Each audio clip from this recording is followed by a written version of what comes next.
ಮನೆ ನೆಲವನ್ನು ಒರೆಸುವ ನೀರಿಗೆ ಈ ಒಂದು 3 ವಸ್ತುಗಳನ್ನು ಬೆರೆಸಿ ನೆಲವನ್ನು ಒರೆಸಿದರೆ ಸಾಕು, ನಿಮ್ಮ ದುರದೃಷ್ಟವೆಲ್ಲ ಕಳೆದು ಹೋಗಿ ಅದೃಷ್ಟ ದೇವತೆ ಮನೆಗೆ ಬರುತ್ತಾಳೆ. ದರಿದ್ರವೆಲ್ಲವೂ ಸಂಪೂರ್ಣವಾಗಿ ನಾಶವಾಗುತ್ತದೆ. ಕಷ್ಟಗಳು, ಅನಾರೋಗ್ಯದ ಪರಿಸ್ಥಿತಿಯ ತೊಂದರೆಗಳು, ದುಡ್ಡು ಕಾಸಿನ ಒಂದೊಂದು ವಿಚಾರದಲ್ಲಿ ಅನುಭವಿಸುತ್ತಿರುವ ಸಾಲದ ಸಮಸ್ಯೆಗಳು ಇವೆಲ್ಲವೂ ಕಳೆಯುತ್ತೆ. ಮನೆಯಲ್ಲಿ ಆ ಮಹಾದೇವಮ್ಮನೇ ಬಂದು ಕುಳಿತುಕೊಂಡು ಮಾತನಾಡುತ್ತಾಳೆ. ಒಂದು ಬಾರಿ ಮಹಾದೇವಮ್ಮ ಮನೆಗೆ ಬಂದರೆ ನಿಮ್ಮ ಮನೆ ಆರ್ಥಿಕ ಅಭಿವೃದ್ಧಿ ಆಗುತ್ತದೆ ಅಂತಲೇ ಅರ್ಥ.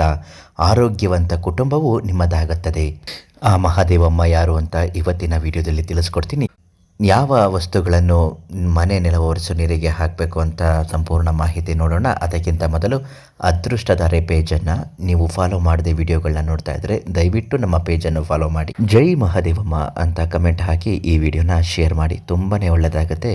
ಆ ಮಹಾದೇವಮ್ಮನೇ ನಿಮ್ಮ ಕಷ್ಟಗಳೆಲ್ಲವೂ ಪರಿಹಾರ ಆಗಲಿ ಅಂತ ರಿಪ್ಲೈ ಮಾಡ್ತಾರೆ. ಹಾಗೂ ನಿಮ್ಮ ಸಮಸ್ಯೆಗಳು ಏನೇ ಇದ್ರೂ ಪಂಡಿತ್ GN ಭಟ್ ಗುರುಗಳು ಇವರಿಗೊಂದು ಕರೆ ಮಾಡಿದ್ರೆ ಸಂಪೂರ್ಣವಾಗಿ ನಿಮ್ಮ ಸಮಸ್ಯೆಗೆ ಶಾಶ್ವತವಾದ ಪರಿಹಾರವನ್ನು ನೀಡುತ್ತಾರೆ.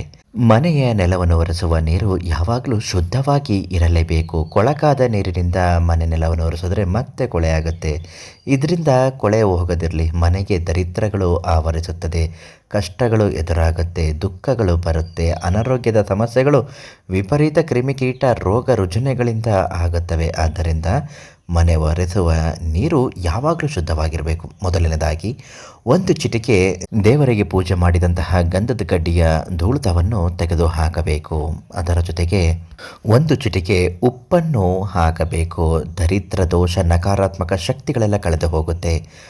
1 ಸ್ಫಟಿಕದ ಚೂರು ತುಂಬ ಮುಖ್ಯವಾದದ್ದು. ಈ ಸ್ಫಟಿಕದ ಚೂರನ್ನು ನೀರಿಗೆ ಹಾಕಿ, ಈ ಸ್ಫಟಿಕದ ಚೂರನ್ನು ನೀರಿಗೆ ಹಾಕಿದ ನಂತರ ಮನೆ ಒರೆಸಿದ್ರೆ ಸಾಕು, ನಿಮ್ಮ ಮನೆ ಕನ್ನಡಿಯಂತೆ ಉಳಿಯುತ್ತದೆ. ಅದರ ಜೊತೆಗೆ ಕಷ್ಟಗಳು ನಿವಾರಣೆ ಆಗುತ್ತದೆ. ದುಡ್ಡು ಕಾಸಿನ ಸಮಸ್ಯೆಗಳು, ತೊಂದರೆಗಳಿಂದ ಶಾಶ್ವತ ಮುಕ್ತಿಯನ್ನು ಪಡೆಯಬಹುದು. ಇನ್ನು ಸ್ಫಟಿಕ ಎಲ್ಲಿ ಸಿಗುತ್ತೆ, ಈ ಸ್ಫಟಿಕನ ಹೇಗೆ ಹಾಕಬೇಕು, ಸಂಪೂರ್ಣವಾಗಿ ಸ್ಫಟಿಕವನ್ನು ಪಡೆದುಕೊಳ್ಳಲು ನೀವು ಇವತ್ತೇ ಪಂಡಿತ್ GN ಭಟ್ ಗುರುಗಳಿಗೆ ಒಂದು ಫೋನ್ ಮಾಡಬೇಕು. ಸಕಲ ಸಮಸ್ಯೆಗೂ ಪರಿಹಾರವನ್ನು ನೀಡುವಂತಹ ಮಹಾದೈವಜ್ಞ ಜ್ಯೋತಿಷ್ಯರು ಇವರು.